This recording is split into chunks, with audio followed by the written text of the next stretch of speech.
क्या कभी ऐसा हुआ है कि आप एग्जाम हॉल में बैठे हैं और जैसे ही क्वेश्चन पेपर आपके हाथ में आता है, आप एकदम ब्लैंक हो जाते हैं और आपको ये कुछ समझ नहीं आता कि आपको क्या करना चाहिए। हालांकि आपको पूरा सिलेबस याद है, आपको क्वेश्चन के आंसर्स भी मालूम है, लेकिन फिर भी आप एकदम ब्लैंक हो जाते हैं और आपको कुछ भी समझ में नहीं आता कि आपको क्या लिखना है। एक प्लेयर है, एक बैट्समैन है जो कि एक बड़े से स्टेडियम में खेल रहा है और उसे एक फ्री हिट मिला है, यानी कि नो बॉल हुई है और उसे एक फ्री हिट मिला है। अब ऑडियंस का इतना प्रेशर है कि उसे सिक्स लगाना है। सब लोग ये चिल्ला रहे हैं कि आपको सिक्स लगाना है, सिक्स लगाना है, वी वांट सिक्स। अब जो बैट्समैन है वह इतना ज़्यादा प्रेशर में आ जाता है कि वह एक बहुत ही इजी बॉल को भी जाने देता है, छोड़ देता है और उस बॉल पे कुछ भी नहीं कर पाता। लेकिन वही बैट्समैन इससे कठिन से कठिन बॉलों पे भी सिक्स लगा सकता है, उसके पास ये एबिलिटी है, लेकिन फिर भी वह उस बॉल पे सिक्स नहीं लगा पाता। ठीक ऐसे ही एक सिंगर है जो कि बहुत अच्छा गाता है। अगर आप उस सिंगर को किसी स्टूडियो में गवाएंगे तो वह बहुत ही अच्छा गाएगा।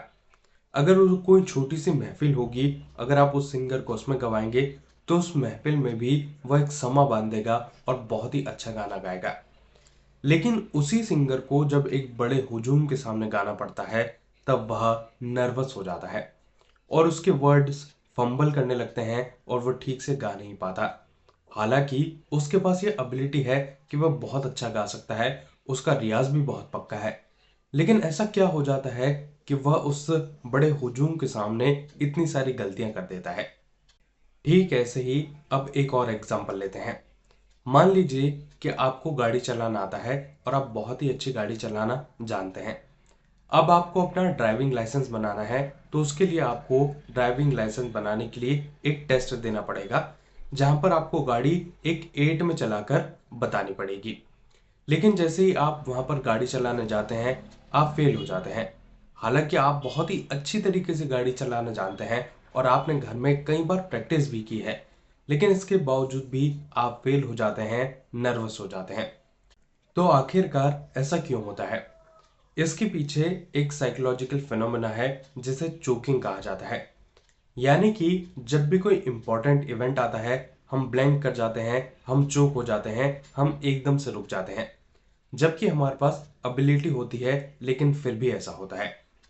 मैं आपको एक अपने लाइफ से एक रियल लाइफ एग्जांपल देता हूं कि कितना ज़्यादा पेनफुल हो सकता है।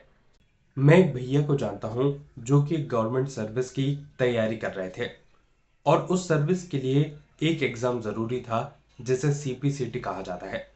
सीपीसीटी कंप्यूटर का एग्ज़ाम होता है जिसमें कंप्यूटर के क्वेश्चंस आते हैं और टाइपिंग होती है। तो वह हर बार कंप्यूटर के क्वेश्चंस तो आसानी से कर लेते थे, लेकिन हर बार उनका एग्ज़ाम टाइपिंग में रुक जाता था। जिस इंस्टीट्यूट में वह टाइपिंग की प्रैक्टिस करने के लिए जाते थे, वहां पर उनसे कोई भी मिस्टेक नहीं होती थी। वह भैया टाइपिंग में भी इतने अच्छे थे कि जब कोई नया बच्चा इंस्टीट्यूट में आता था, तब वो उसे काफ़ी हेल्प भी करते थे।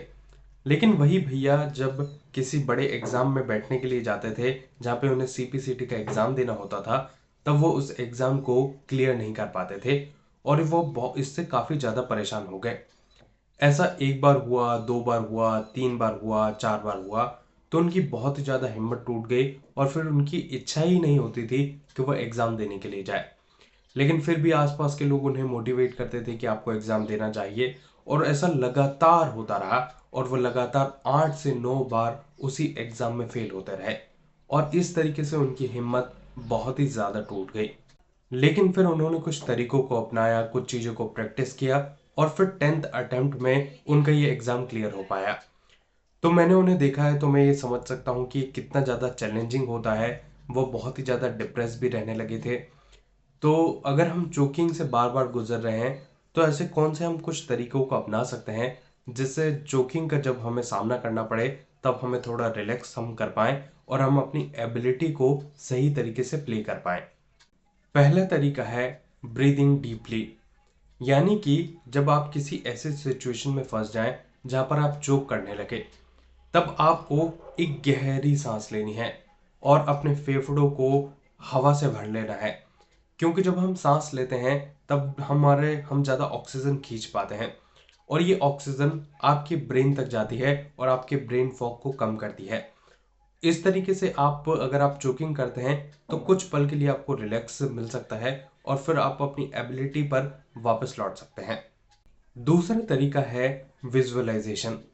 जब हम विजुअलाइज करते हैं तब हमारे ब्रेन में कई सारी इमेजेस बनती है और वो सिचुएशन बनती है जहां पर हम फंसते हैं, जहां पर हम चोक करते हैं। तो जब आप विजुअलाइज करेंगे तब आप उस सिचुएशन को विजुअलाइज करिए जहां पर आप फंसते हैं। तो जब हम विजुअलाइज करेंगे तो आप उसका सॉल्यूशन भी विजुअलाइज कीजिए कि अगर मैं ऐसी सिचुएशन में फंस गया तो मुझे इसका सॉल्यूशन कैसे ढूंढना है। और अपने ब्रेन में ये बार बार विजुअलाइज करते रहिए। तो आपको एक टाइम बाद वो सिचुएशन ईजी लगने लगेगी। और विजुअलाइजेशन टेक्निक वाकई बहुत ही ज़्यादा यूजफुल होती है और इसके बहुत सारे डिफरेंट बेनिफिट्स भी हैं। अगर आप ये टेक्निक इस्तेमाल करते हैं तो आप चोकिंग में आपको काफ़ी फायदा हो सकता है। अगला तरीका है स्टॉप ओवर थिंकिंग। अधिकतर जो चोकिंग की सिचुएशन इसीलिए क्रिएट होती है क्योंकि हम बहुत ही ज़्यादा सोचते हैं और हम वो सब चीज़ें सोचने लगते हैं जो चीज़ें शायद हुई भी नहीं है, लेकिन हम अपने दिमाग में अपने खिलाफ इतनी नेगेटिव टॉक करते हैं, इतनी नेगेटिव टॉक करते हैं कि हम उससे परेशान हो जाते हैं और खुद को एक ऐसी सिचुएशन में फंसा लेते हैं जिससे निकलना बहुत ही ज़्यादा मुश्किल हो जाता है। तो आपको ओवर थिंकिंग से बचना चाहिए। एक और तरीका है पॉजिटिव सेल्फ टॉक।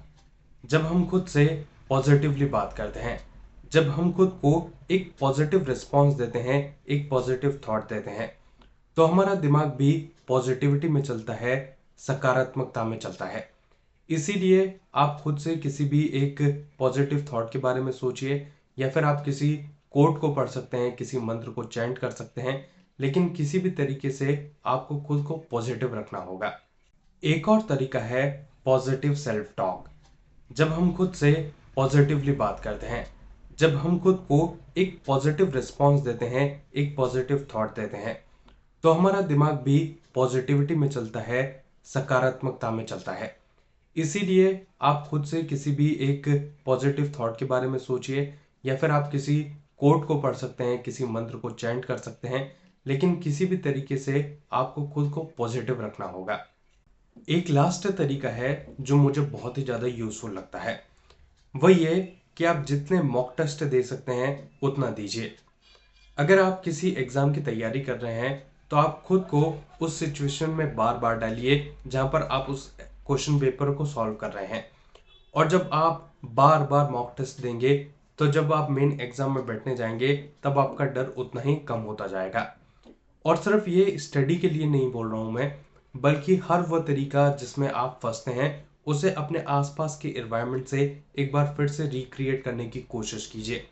बार बार एक प्रेशर की सिचुएशन में जाइए और वहां पे अपने दिमाग को डालिए, क्योंकि आपका ब्रेन प्रेशर की सिचुएशन में फिर आदी होने का धीरे धीरे प्रयास करेगा। और जब प्रेशर की सिचुएशन आएगी तब उसमें आप बहुत ही अच्छी तरीके से परफॉर्म कर पाएंगे। इसीलिए आपको खुद को चैलेंज करना चाहिए। आपको बार बार प्रेशर वाली सिचुएशन में जाने की एक प्रैक्टिस करना चाहिए, जिससे वाकई जब असली प्रेशर की सिचुएशन आए तब उस प्रेशर में आप आसानी से डील कर पाएं, उस प्रेशर को आप आसानी से झेल सकें। इसीलिए अगर आपके ब्रेन को आप कुछ इस तरीके से ट्रेन करते हैं जहां पर प्रेशर की सिचुएशन आती रहती है, तब जब वाकई प्रेशर की सिचुएशन आएगी तब आपका ब्रेन उस प्रेशर की सिचुएशन में रिलैक्स महसूस करेगा और आप अपनी एबिलिटी को ठीक तरीके से इस्तेमाल कर पाएंगे, ठीक तरीके से यूज कर पाएंगे। आशा करता हूं कि आपको ये वीडियो अच्छा लगा होगा। अगर आपको ये वीडियो अच्छा लगा हो तो प्लीज़ इस वीडियो को लाइक कीजिए और चैनल को सब्सक्राइब कीजिए। आपका बहुत बहुत धन्यवाद।